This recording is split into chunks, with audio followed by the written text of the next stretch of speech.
अगर आपको लेह लद्दाख के बारे में नहीं मालूम है, वहां क्या हो रहा है, वहां अनरेस्ट क्यों है, तो शायद आप सोचोगे ये जो तस्वीरें आप देख रहे हो ये मिडिल ईस्ट से है, शायद गाजा से ये फ्रेश तस्वीरें आ रही हैं। लेकिन दुख की बात यह है कि ये जो तस्वीरें आप देख रहे हो वो हमारे ही देश और हमारे ही देश के एक बहुत शांतिपूर्ण प्रांत से आ रही है, लद्दाख से आ रही है, लेह से आ रही है, जहां के लोग सबसे फ्रेंडली, सबसे पीसफुल माने जाते हैं।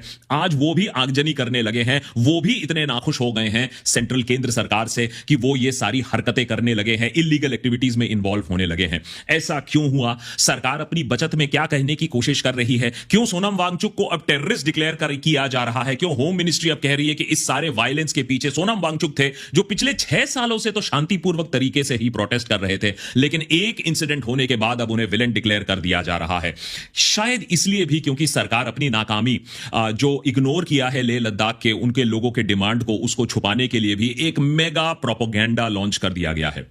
देशभक्त का आज का एपिसोड इसलिए खास है, न कि आपको सिर्फ लेह लद्दाख में क्या हुआ है उसको बताने के लिए, लेकिन आपको यह समझाने के लिए कि किस तरीके से लोगों के जेन्युइन डिमांड्स को छुपाकर अब इसे एक पॉलिटिकल प्रोपेगेंडा बना दिया जा रहा है, जहां चाइना भी आ रहा है, CIA भी आ रहा है, कांग्रेस भी आ रहा है। सरकार अपनी नाकामी छुपाने के लिए एक मेगा प्रोपेगेंडा मशीनरी चला रही है, जिससे लेह लद्दाख के लोग हमसे और भी दूर हो जाएंगे, हमसे और भी खफा हो जाएंगे। अभी तो नेपाल में मेन स्ट्रीम मीडिया के रिपोर्टर्स को झापड़ पड़ रहे हैं, लेकिन अब यही सिचुएशन लद्दाख में भी हो जाएगा। आयरनी तो यह बात है कि लद्दाख ने, सोनम वांगचुक ने, जब आर्टिकल 370 आया था, जब कश्मीर की स्टेटहुड ले ली गई थी, तब उन्होंने इस बात को सेलिब्रेट किया था।